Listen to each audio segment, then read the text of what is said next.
Friends, welcome to Rajashekhar classes on Applied Data Science with Python.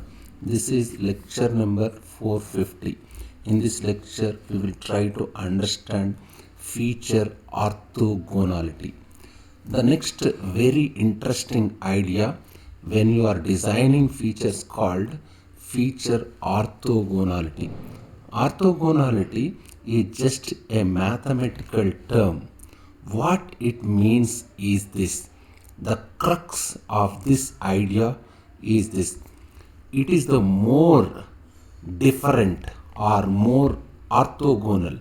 Orthogonal basically means perpendicular. In other words, more different. More different the features are, the better would your model be. Let me explain what it means. Let me assume you have features like F1, F2, F3 and you are trying to predict Y. Let's assume this is what we are trying to achieve. We are trying to achieve Y. Y could be classification or regression. If F1 is well correlated with Y, what does it mean? If F1 is well correlated with Y, that's what it says. Just see, F1 is well correlated with Y. F2 is well correlated with Y. F2 and F3 are also well correlated with Y. Y is response variable, which means F1 and F2 are F1. What does it mean? F1, F2 and F3 are useful features. If your features are well correlated with your response variable, your features are F1, F2, F3, all these are well correlated with your response variable Y. If your features are well correlated with your response variable, which is Y in this case, or the class label, then they are useful, otherwise they are useless, isn't it? Yes, this is mandatory for the features to be useful.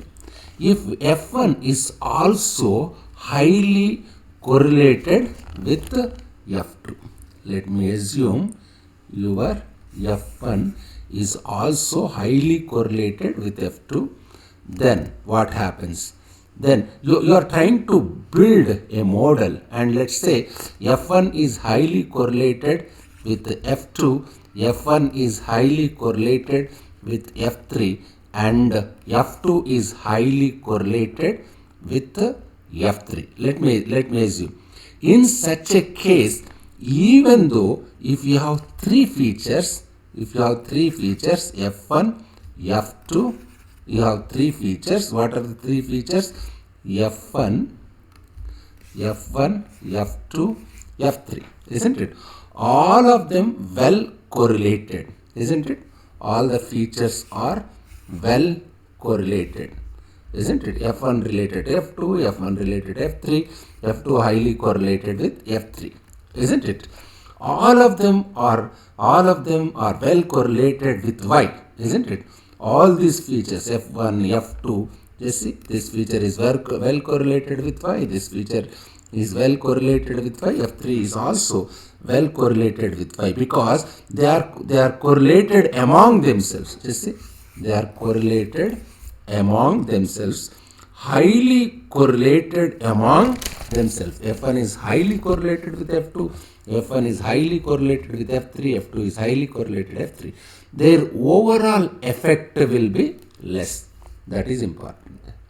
Their overall effect will be less. Let me consider this is as case 1. So when you build a model, you build any model M which combines F1, F2 and F3 to predict Y. because these features F1, F2, F3 highly correlated. That is important. These features F1, F2, F3 are highly correlated among themselves. Their overall impact will be less. On the other hand, let's say that is this is case 2. Let's say three features F1, F2, F3 such that F1 is correlated with Y, F2 is also correlated with Y. Here what is the condition? F1 is correlated with Y, F2 is correlated with Y, F3 is also correlated with Y. If F1 is not correlated at all with F2, here your F1 is not at all correlated with F2. Your F1 is also, similarly, F1 is also not correlated with F3. Then, because all these three features are correlated with Y, F1, F2, F3, they are correlated with Y and they are not correlated amongst themselves. The overall effect, the overall impact of combining these three features F1, F2, F3 into my model, that is important. Overall impact of combining these features F1, F2, F3 into my model capital M to predict Y, that is important. To predict Y are much better than case 1. Or it's much better than which case? Case 1, which we have seen in previous slide, isn't it? So whenever you are designing the features, it is better to design. Suppose if you have these three features F1, F2, F3 and you want to design a new feature F4, you should try and design F4. How will you design this F4? In such a way that you have to try and design feature F4 in such a way, ideally that F4 is correlated with Y. Your F4 must be correlated with Y. That is important. But very less correlated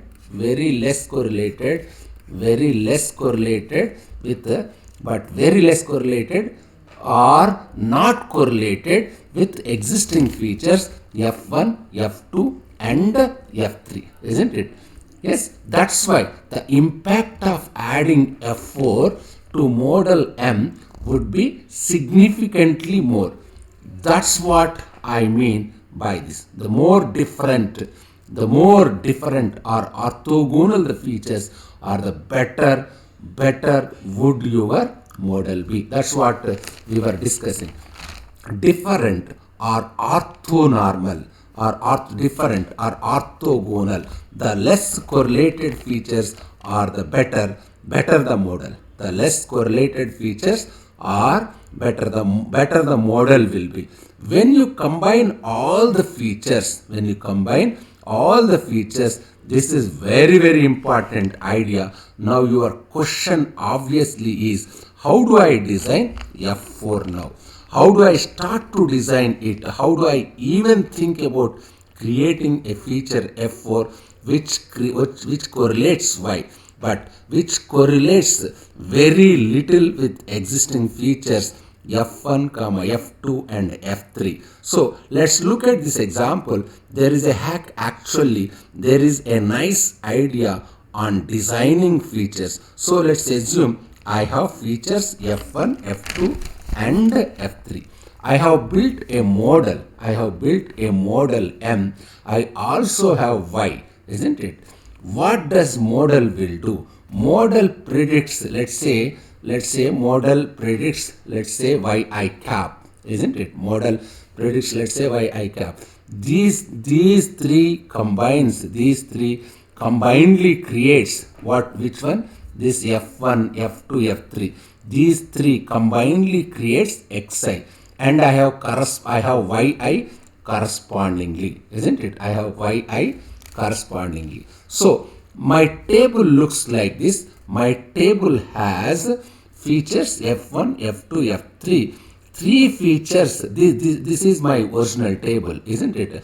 Let's assume my yi is original, isn't it? My yi is original y. This is yi hat is predicted, isn't it? Let's assume we build original model capital M, which predicts yi cap, isn't it? Which predicts y cap. Now the question is, how do I design a new feature F4 such that F4 is well correlated with yi and less correlated with existing features F1, F2, F3, isn't it? Your F4 must be correlated with yi, and it must be, F4 must be correlated with yi and less correlated with F1, F2, F3.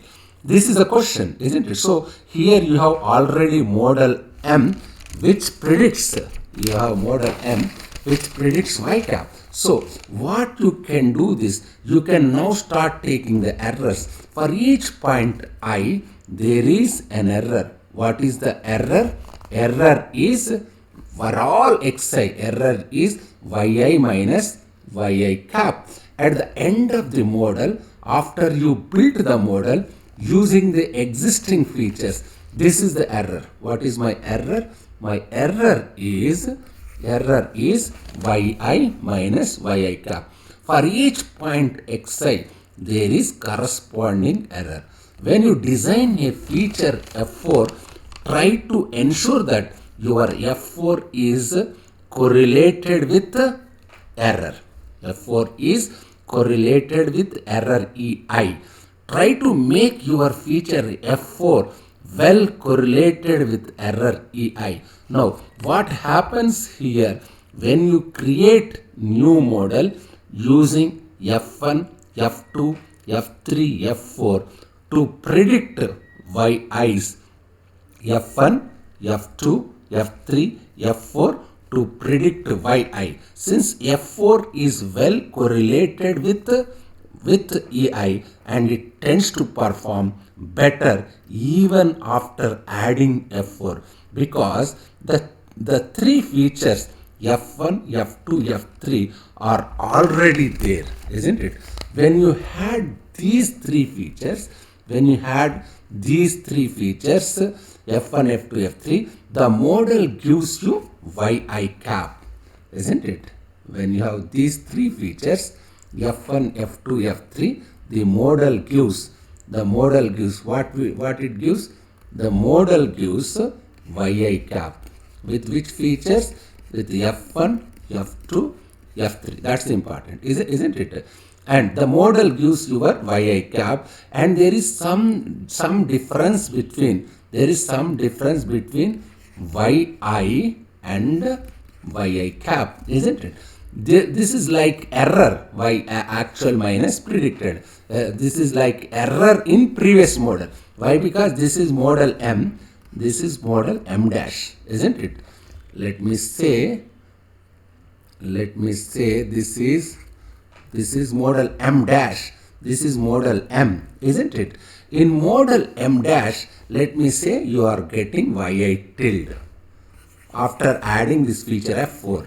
Before that, there are three features for which you are predicting yi cap, isn't it? Yes. Therefore, F4 is well correlated. F4 is well correlated with EI, which means we introduced F4. And if I build a new model, let's assume I build a new model M dash, which predicts, let's say, this is predicting yi tilde. Let it be yi tilde is going to closer to yi.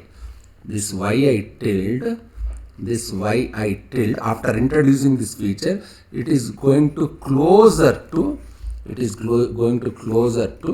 yi, because I have new feature which is F4, which is correlated with error. This F4 is correlated with error EI. This is from previous model. Previous model means M. Your F4 is correlated with EI, that is previous model M, isn't it? I have new feature which is well correlated with error in previous model, isn't it? If you think about it logically, what we are doing here, it is very similar to what we did with GBDT. This entire concept is similar to GBDT. What did we do in GBDT? We build your model 1. In GBDT, what we did, we build model 1, you get error. After building model, what will you get? Error. And you train next model, you train this next model, next model M2, model 2, on the errors of the previous model. That is important. On the errors. Whose errors? This previous model errors, isn't it? On the errors of the previous model or the pseudo errors. People used to say these errors are also known as pseudo errors, isn't it? This is the core idea of whole of the boosting, isn't it? In boosting, you build a sample model, you get errors, and you build a model on top of errors, isn't it? Which is equivalently saying that you build a model which with existing features. You build a model with the existing features, get the error, isn't it? Get the error. That's important. Get the error from the model. Get the error from the model. Build a new feature or design new feature F4.